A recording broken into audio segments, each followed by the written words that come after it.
Thank you sir. Manoj ji, पहला topic क्या है? आज का टॉपिक है, सेकंड यूनिट है, परिकल्पना का स्वरूप तथा प्रकार। ठीक है। परिकल्पना दो शब्दों से मिलके बनता है, परि प्लस कल्पना। परि का मतलब होता है पहले, प्री, और कल्पना का मतलब होता है एक इमेज, एक विचार, एक थॉट।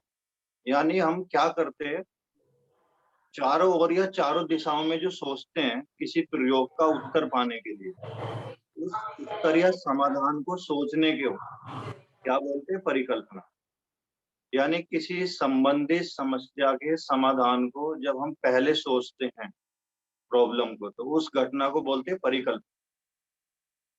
जैसे कोई प्रयोग कर रहे हैं कि अब हमें इंग्लिश में बुक चाहिए, ये शिवानी बोल रही थी, तो ये इसकी प्रॉब्लम है। अब इसके बारे में सोच रही है, कहाँ से मिलेगी, सर से मिलेगी कि मार्केट से मिलेगी कि कहीं और से मिलेगी। तो इस थिंकिंग को क्या बोलेंगे, परिकल्पना।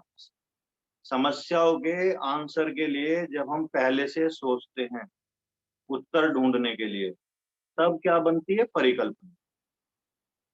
परिकल्पना के दो मुख्य प्रकार होते हैं, अप्रायोगिक और प्रायोगिक। इनके बहुत सारे सब डिवीजन है अलग अलग बुक्स में, बट दो मेन प्रकार हैं, अप्रायोगिक कल्पना और प्रायोगिक कल्पना। यानी नॉन एक्सपेरिमेंटल हाइपोथेसिस और एक्सपेरिमेंटल हाइपोथेसिस। जो परिकल्पनाएं अप्रायोगिक अनएक्सपेरिमेंटल सब्जेक्ट पे की जाती हैं, वो परिकल्पनाएं अप्रायोगिक परिकल्पनाएं कहलाती हैं। कौन कौन से सब्जेक्ट अप्रायोगिक हो सकते हैं जिनमें साइंस नहीं लगती? मान लिया सड़क पे चलती हुई कार का एक्सीडेंट है, उसमें कोई साइंस नहीं है, एक अचानक घटी घटना है। तो अब मान लो कोई इस समस्या पे शोध करने लगे, रिसर्च की, इस रोड पे कितनी कार और कितनी बाइक के एक्सीडेंट होते हैं। इस तरह की घटनाओं पे जो रिसर्च की जाएगी वो कहलाएगी अप्रायोगिक परिकल्पना। कितने बाइक के, कितने कार के, ये कोई साइंस नहीं है, घटनाओं के ऊपर जो हम रिसर्च कर रहे हैं उसका उत्तर ढूंढ रहे हैं, वो परिकल्पनाएं अप्रायोगिक परिकल्पनाएं कहलाती। दूसरी होती है एक्सपेरिमेंटल हाइपोथेसिस, यानी प्रायोगिक परिकल्पना। प्रायोगिक परिकल्पनाएं अनुसंधान में प्रयोग की जाती हैं, जो साइंस के रिसर्च हैं या सब्जेक्टिव रिसर्च हैं, इन सब में एक्सपेरिमेंट करके जो परिकल्पनाएं यूज की जाती हैं वो प्रायोगिक परिकल्पनाएं। इसको अस्तित्व परक परिकल्पना भी कहते हैं, अस्तित्व परक परिकल्पना। यानी अस्तित्व का क्या मतलब है, व्यक्ति के गुणों पे, जो उसकी क्वालिटी है, उन पे जो परिकल्पनाएं अध्ययन करती हैं उनको प्रायोगिक परिकल्पनाएं कहते हैं। यानी व्यक्ति के अध्ययन में जिस परिकल्पना का उपयोग किया जाता है वो प्रायोगिक परिकल्पना कहलाती है। क्लियर हो गया? अरे बुक में तो बहुत टफ दे रखा है ये, इसकी हिंदी वाकई में वो लड़की सही कह रही है, हिंदी काफी टफ दे रखी है इसकी। अगला टॉपिक क्या है मनोज जी? ये तो परिकल्पना परिकल्पना के प्रकार हो गए।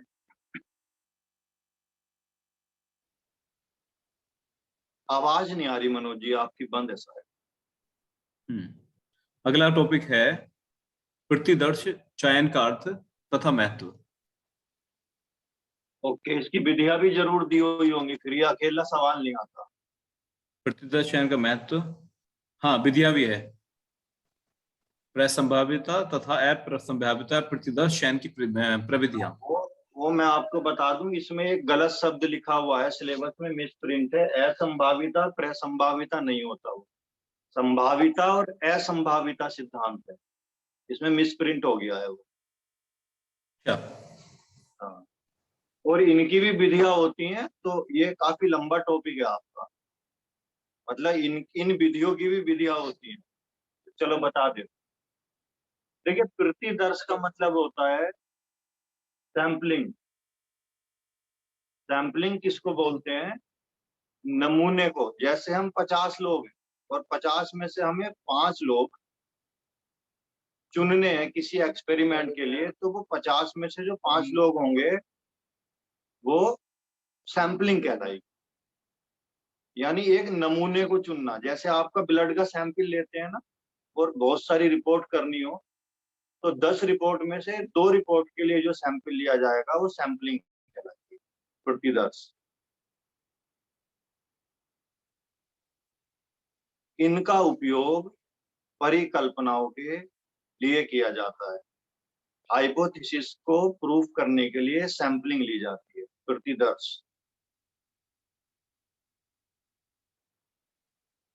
यानी और सब्जेक्ट में कहेंगे, समष्टि के एक अंश को चुनने के लिए जो प्रक्रिया अपनाई जाती है वो सैंपलिंग कहलाती है। समष्टि माने समूह, ग्रुप। समष्टि के एक तत्व को, समूह को चुनने के लिए जो परिकल्पना यूज की जाती है वो सैंपलिंग कहलाती है, प्रतिदर्श। जैसे 1000 में से 500 लोग चुनने, तो ये 500 लोग सैंपल हो गए।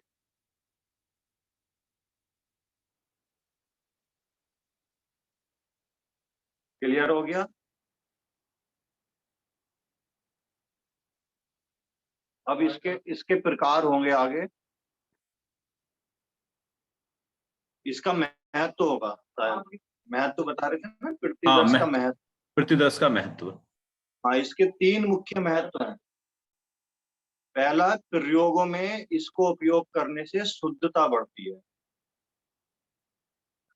जैसे आप देखते हैं ना, चुनाव में प्री पोल आने लगते हैं कि ये कौन जीतेगा कौन हारेगा टीवी पे, तो ये सब प्रतिदर्श से ही होता है। सैंपलिंग चुनते हैं वो, तो सैंपलिंग चुनने के मेथड आगे आ ही रहे हैं इस टॉपिक में। तो प्रयोगों में शुद्धता बढ़ती है और प्रयोगों में लागत कम आती है, खर्च को हम कम कर सकते हैं सैंपल चुन के। और श्रम, समय की बचत होती है। आप कम मेहनत से और समय की बचत कर सकते हैं, कम मेहनत खर्च हो।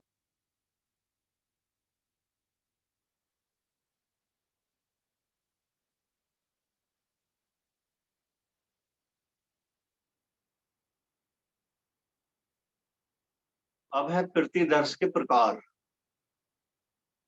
तो प्रतिदर्श के मुख्य 2 प्रकार होते हैं। संभाविता प्रतिदर्श,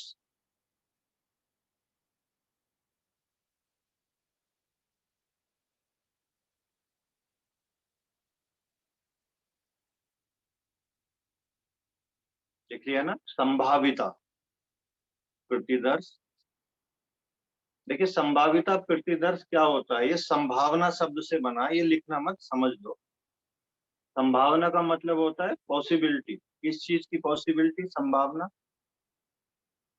कि इस रिसर्च में, इस परिकल्पना में या इस प्रतिदर्श में सभी को चुनने की एक संभावना होती है। जैसे 1000 लोग हैं, तो 1000 के 1000 को चुनने की पॉसिबिलिटी है।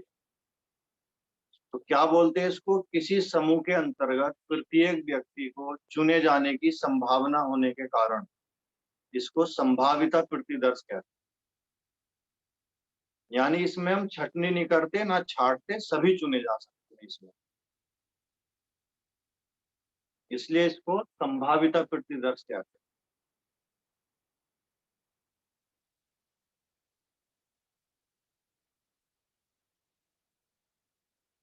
दूसरा है असंभाविता प्रतिदर्श। ये बिल्कुल इसके अपोजिट है, विरुद्ध है।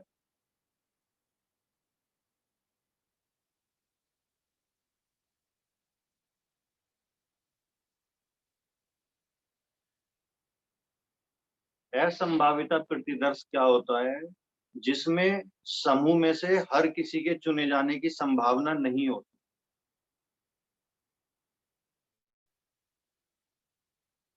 समूह में प्रत्येक सदस्य चुना जाएगा, ये संभावना इस सैंपलिंग में नहीं होती।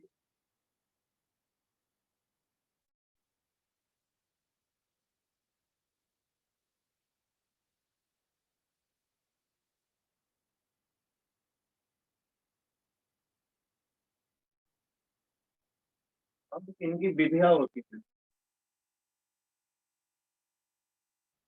तो पहला जो है चयन की विधियां, चयन की विधियों से अर्थ है ऐसी टेक्निक्स, ऐसे प्रयोग जो हम एक सैंपल को चुनने के लिए करते हैं।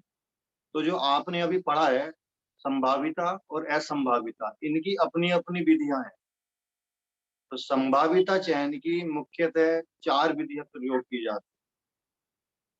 तो आप क्वेश्चन में लिखेंगे संभाविता असंभाविता का तो प्रकार बता देंगे, फिर नीचे डायरेक्ट लिखेंगे संभावित प्रतिदर्श चयन की विधियां, और उनको एक साथ लिख सकते हैं। तो पहली विधि होती है सरल यादृच्छिकृत प्रतिदर्श चयन, इंग्लिश में लिख सकते हैं सिंपल रैंडम विधि।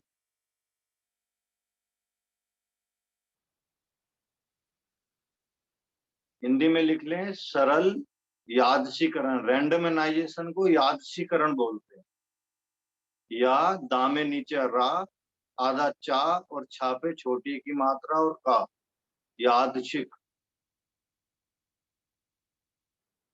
सरल यादृच्छिक प्रतिदर्शन विधि यानी सिंपल रैंडम मेथड।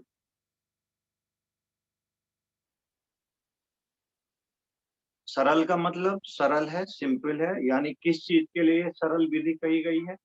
इस विधि में समष्टि यानी समूह के प्रत्येक यूनिट को या इकाई को या सदस्य को चुना जाता है। जैसे आपने कभी देखा होगा ना, बचपन में खेलते होंगे 4 पर्चियां डाल लो, कौन क्या करेगा 10 पर्चियों पे नाम लिखे और एक किसी बॉक्स में डाल दी, और किसी बच्चे को उठाया तो उनसे कहा भाई 10-20 पर्चियां हैं, इसमें से 10 पर्ची निकाल के दे दो। तो उसमें सबकी पॉसिबिलिटी है कि कोई भी चुना जा सकता है, सारे लोग। तो ये उदाहरण क्या है? सरल यादृच्छिक प्रतिदर्श का उदाहरण। नंबर 2 होती है क्रमबद्ध प्रतिदर्शन मेथड, विधि, क्रमबद्ध प्रतिदर्शन विधि।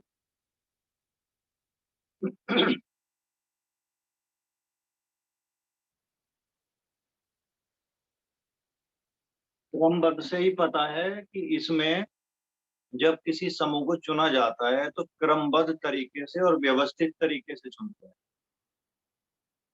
सीरियल एंड मैनेजिंग, क्रमबद्ध और व्यवस्थित तरीके से चुना जाता है। प्रत्येक सदस्य को एक क्रम प्रदान किया जाता है और वह क्रम अनुपात के आधार पर निकाला जाता है। जैसे उदाहरण के तौर पे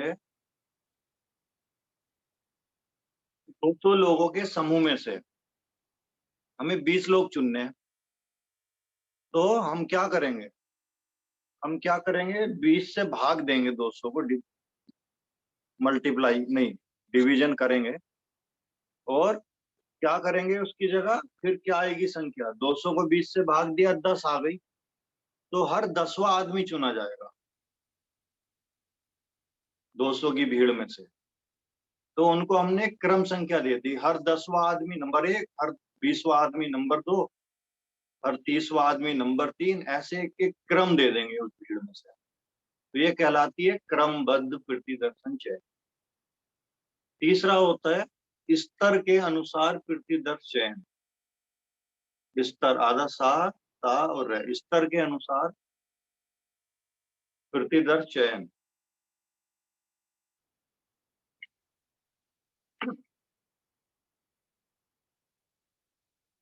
इस विधि में 2 या 2 से अधिक वर्गों में समूह को विभाजित किया जाता है, और फिर प्रत्येक को क्रम संख्या दी जाती है। क्रम से क्रम संख्या वैसी दी जाएगी जैसे पहले वाले क्रमबद्ध में दी थी, यानी 200 लोग चुनने हैं तो 200 में से 20 लोग चुनने हैं, तो 200 को भाग दे देंगे 20 से, तो हर 10वां सदस्य।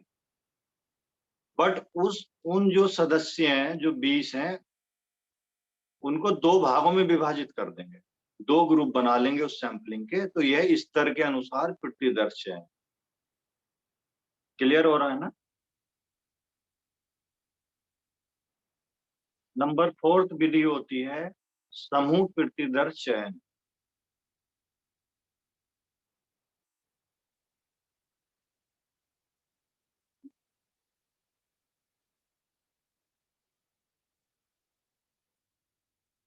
इस विधि में समूहों की सहायता ली जाती है परिकल्पना या रिसर्च के लिए, और इससे पहली फर्स्ट और जो सेकंड लास्ट विधियां हैं, यानी स्तर अनुसार और संभावित प्रतिदर्श के द्वारा इन विधियों का चयन किया जाता है। इसमें समूह का उपरोक्त फर्स्ट और सेकंड टेक्निक के द्वारा इस विधि में समूह का चयन करते हैं।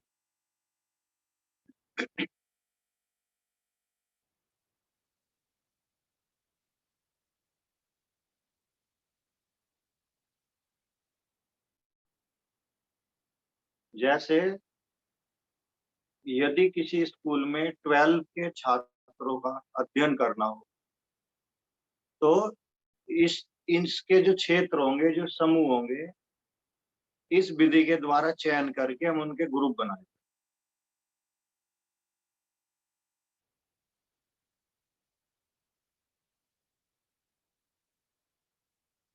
तो ये जो 4 विधियां हैं, ये 4 विधियां हैं संभाविता प्रतिदर्श की, बट आपको इनको अलग अलग लिखने की जरूरत नहीं है।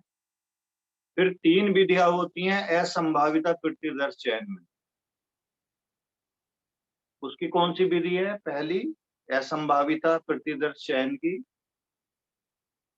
अवसरा अनुसार प्रतिदर्शन विधि, अवसर के अनुसार प्रतिदर्श का चयन।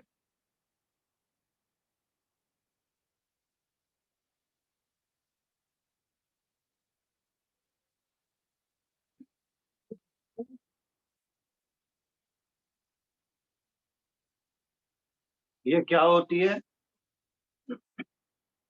अवसर का मतलब है मौका परस्त, यानी जो मौके पे आ गया, सामने आ गया, हम उसका चयन कर लेते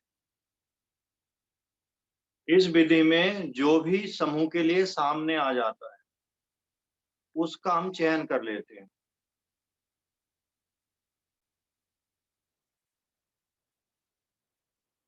जैसे एक शहर में हमें ये देखना हो कि कितने हिंदू, कितने मुस्लिम, सिख, ईसाई हैं, तो जो सामने आ जाएगा उससे हम पूछ लेंगे। इसमें सारी ही क्राउड इन्वॉल्व होती है, जो तुम्हें सामने पड़ गया उसको पूछ लेंगे। तो अवसरानुसार प्रतिदर्श चयन। फिर दूसरी विधि होती है जो सबसे फेमस है इस पूरे सारे सिस्टम में, सारी विधि में, यक्षांश। इसको बोलते हैं कोटा प्रतिदर्श, QUATA, कोटा प्रतिदर्श। ये सबसे मुख्य विधि है। अकेला इसको भी पूछ लेता है कई बार, बट ये इन सारे सैंपलिंग में सबसे फेमस है। इसमें किसी विशेष आधार पर समूह को चुना जाता है।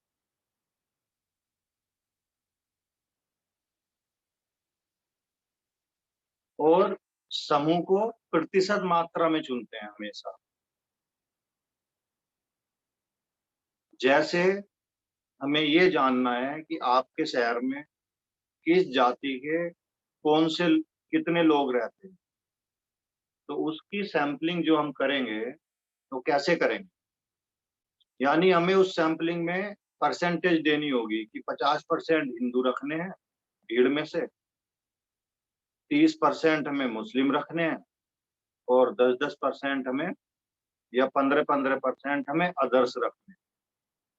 तो हम परसेंटेज में डिवाइड करते हैं समूह, इसलिए इसको बोलते हैं यक्षांश, यानी परसेंटेज, कोटा प्रतिदर्श विधि।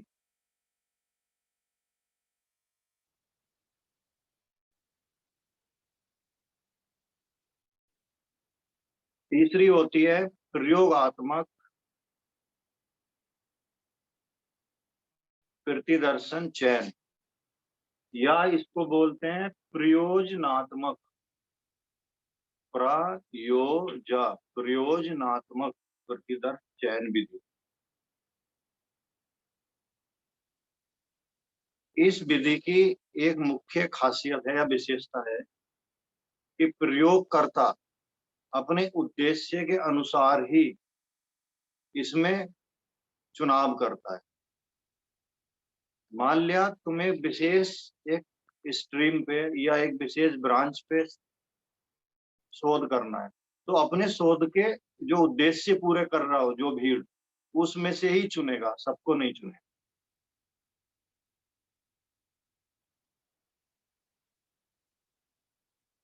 अगला टॉपिक क्या है मनोज जी? अगला टॉपिक है अगला टॉपिक है प्रेक्षण विधि। ये प्रदत्त संग्रहण की प्रविधियां, अच्छा, प्रेक्षण विधि, प्रयोगात्मक विधि और प्रश्नावली साक्षात्कार। प्रश्नावली और साक्षात्कार 4 विधियां होती हैं, इसकी 4 होंगी। प्रेक्षण, प्रयोगात्मक, प्रश्नावली और साक्षात्कार। हाँ, 4 होगी। तो ये प्रदत्त संग्रहण की विधियां हैं। तो पहले ये समझ लीजिए आप कि प्रदत्त किसको कहते हैं। ये आपने खूब सुना है, आप बस हिंदी से थोड़े से कंफ्यूज हो रहे हैं। प्रदत्त बोलते, कंप्यूटर कौन कौन सा भी चलाते हैं ना, मोबाइल भी, क्या बोलते हैं? डेटा ट्रांसफर कर दो या डेटा सेव कर लो, तो डेटा को प्रदत्त बोलते हैं।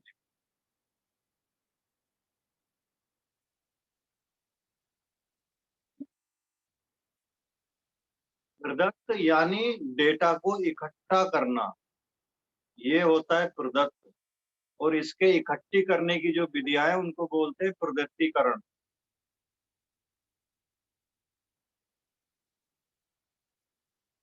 प्रदत्त का सामान्य अर्थ है डेटा से,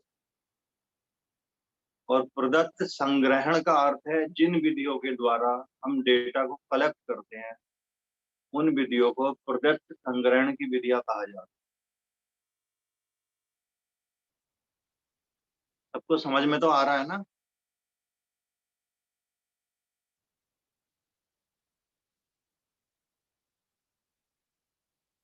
प्रदत्त संग्रहण हाँ की, जी सर। बोलिए क्या हुआ? सर मैं कह रही थी बहुत अच्छा समझ में आ रहा है सर। मुझे इमेज नहीं दिख रही, बहुत कौन? अच्छा समझ में आ रहा है sir. Okay okay, thank you. तो सर देखिए इसकी 4 विधियां होती हैं। ये आप इसको सब्जेक्ट के रूप में मत समझो, आप एक कहानी के रूप में समझो। आप इन विधियों को अपने घर पे यूज करते हैं रोज। साक्षात्कार क्या होता है? आप अभी लिखना मत, समझ लो। आप अपने बच्चा लेट आया, कहाँ गया था, क्यों गया था, कहाँ रह गया, ये क्या विधि है? प्रश्नावली। आप उससे जानने की कोशिश कर रहे हैं प्रश्नों के द्वारा, क्वेश्चंस के द्वारा।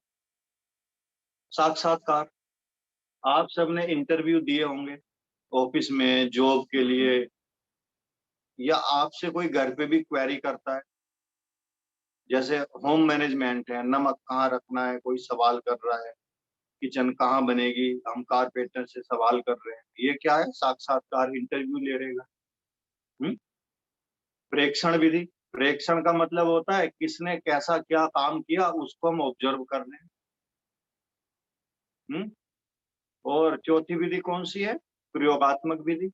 उस ऑब्जर्वेशन को, उस प्रश्नों को और उस साक्षात्कार को हम एक जगह इकट्ठा करके एक निष्कर्ष पे जा रहे हैं कि भाई इसने ये कहा, इसने ये कहा, इसका मतलब ये निकला। तो ये क्या है? प्रयोगात्मक विधि। अब इसको लिखना कैसे है ये मैं बता देता हूँ आपको। तो प्रत्यक्ष संग्रहण की 4 विधियां हैं। पहली है प्रेक्षण विधि। देखिए प्रेक्षण को ऑब्जर्वेशन भी कहते हैं। इस विधि के बहुत सारे नाम हैं। जैसे एग्जामिनर पूछ सकता है कि प्रदत्त संग्रहण की निरीक्षण विधि के बारे में बताओ, तो इसका एक नाम निरीक्षण भी है। इसके 4 नाम यूज होते हैं: ऑब्जर्वेशन मेथड, अवलोकन विधि, प्रेक्षण विधि और निरीक्षण विधि। तो जो बुक्स में इसका टाइटल दिया है निरीक्षण विधि ही है। इसका प्रेक्षण कम जगह नाम दिया गया है, निरीक्षण विधि करके दिया गया। तो ये प्रेक्षण विधि क्या होती है? प्रेक्षण का अर्थ होता है देखना।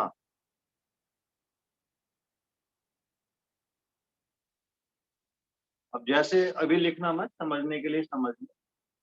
आपने न्यूज में सुना होगा कि आज भारत ने एक अमुक वायुयान आकाश में प्रक्षेपित किया।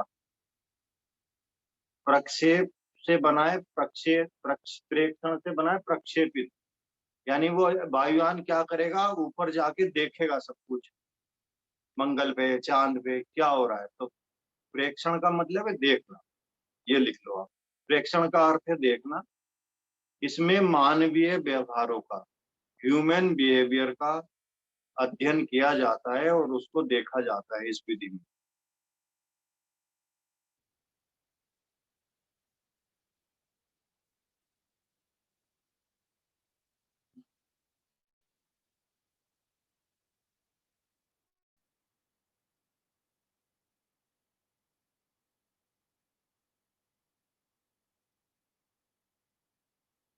जैसे ज्योतिष, चिकित्सा, विज्ञान में इसी विधि से तथ्य ज्ञात किए जाते हैं। ज्योतिष में भी देखा जाता है ना सारी चीजें, चिकित्सा में भी हम देखते हैं।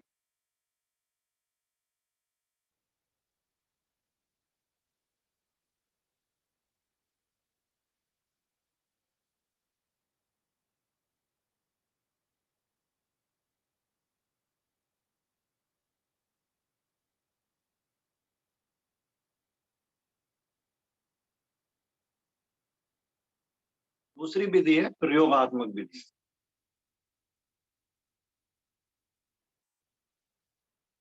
जो विधि प्रयोगों के आधार पर उपयोग की जाती है उसको प्रयोगात्मक विधि कहते हैं।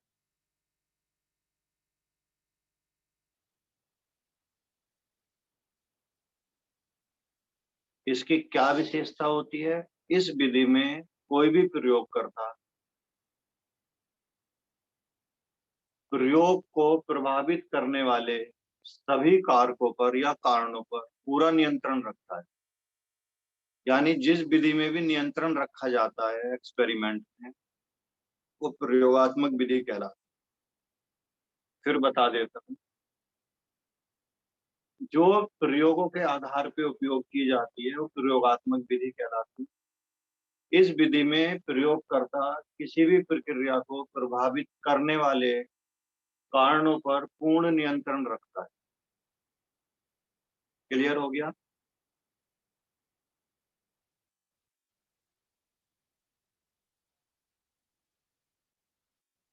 नंबर 3 है प्रश्नावली विधि। इस विधि में व्यक्ति प्रश्न पूछकर सूचना इकट्ठी करता है।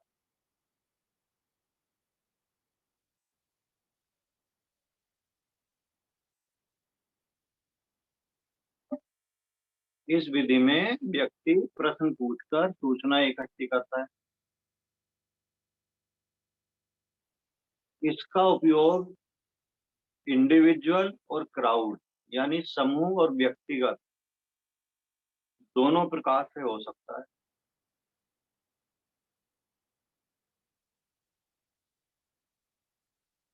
इस विधि की सबसे बड़ी विशेषता क्या है? समय, धन और लागत की बचत होती है।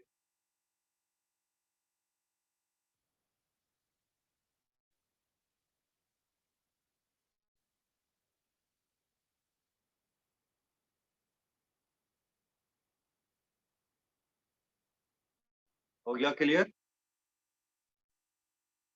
चौथी विधि है साक्षात्कार विधि, इंटरव्यू। देखिए, इंटरव्यू का मतलब है एक समझने के लिए लिख लो, लिखना मत, नोटबुक में समझ लो। इंटरव्यू के क्या बोलते हैं इंग्लिश में? Inner view. इनर का मतलब होता है अंदर, व्यू माने देख। यानी एक ऐसी विधि है जो आपको अंदर देखने के लिए, आपके अंदर झांकने के लिए प्रयोग की जाती है। अब इसको लिखेंगे कैसे? किसी उद्देश्य के लिए दो या दो से अधिक व्यक्तियों से आमने सामने की गई बातचीत साक्षात्कार कहलाती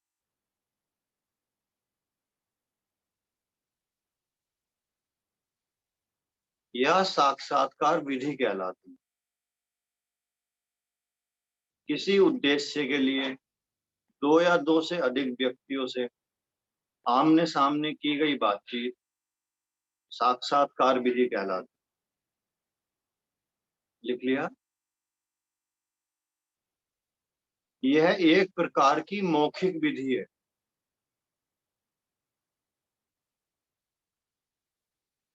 जिसमें प्रश्न पूछे जाते हैं और प्रश्नों के उत्तर के आधार पर निष्कर्ष पे पहुंचा जाता है।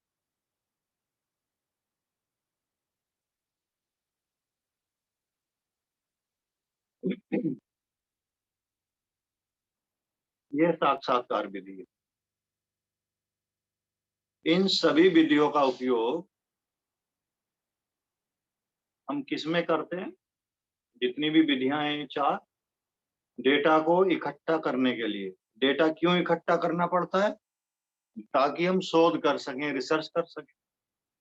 तो ये सब रिसर्च में, अनुसंधान में, शोध में प्रयोग होने वाली मुख्य विधि।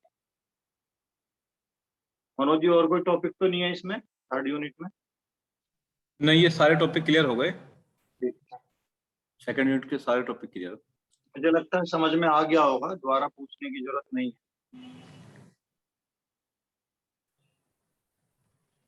हाँ जी। अगली यूनिट क्या है? अगली यूनिट में है चर प्रयोगात्मक नियंत्रण, शोध अधिकल्प एवं शोध प्रतिवेदन लेखन। शोध अभिकल्प होगा वो, अभिकल्प। अभिकल्प, शोध अभिकल्प। चर है यानी वेरिएबल्स हैं, शोध अभिकल्प यानी रिसर्च डिजाइन है, और क्या है? और शोध प्रतिवेदन लेखन। लेखन, ये रिसर्च डिजाइन है। और एक और बता रहे थे ना बीच में, शोध अभिकल्प। शोध अभिकल्प। अच्छा, शोध अभिकल्प है, ठीक। और भी टॉपिक है इसमें कोई? हाँ, नियंत्रण की तकनीकें है, नहीं बस यही है। अच्छा, काफी लंबी यूनिट है। हाँ, ये थोड़ी लंबी है। अगले संडे फिनिश करेंगे।